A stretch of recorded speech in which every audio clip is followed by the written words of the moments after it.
In the small town of Tavares in the late fall of 2022, a death occurred among friends. While out for a picnic at the park, the victim, identified as Katie Smith, was murdered. The victim was discovered by one of her friends, claiming to be meeting Katie for lunch at the park. After further investigation, two pieces of evidence have linked two people to the crime. Suspect 1, known as Elizabeth Wren, has had multiple altercations in the past with the victim.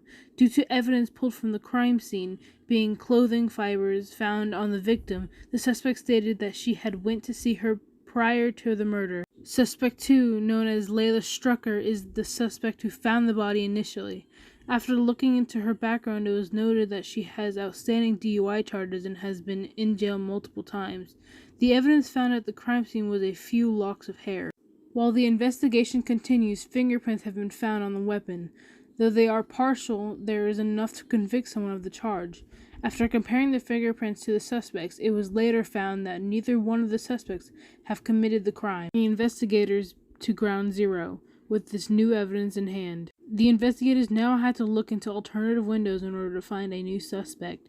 The only lead they had was the fingerprint, and no matches on any database. The victim's best friend has been identified by her fingerprints on the knife and has been arrested until further charges.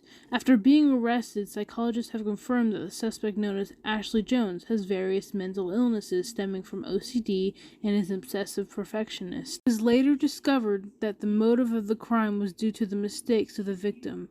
While knowing the suspect has illnesses, it can be deduced as the killer had finally hit her breaking point and decided to kill Katie Smith. Later, a court date was set where the Judge Nicole will preside over the case. As the court date approaches, plea deals have been sent to the defendant, but have all been refused while stating that she is innocent. On the day of the court date, the defendant arrived from the county jail to her designated courtroom. In there, she will be judged under the ruling of Judge Nicole. After entering the courtroom, the trial shall commence.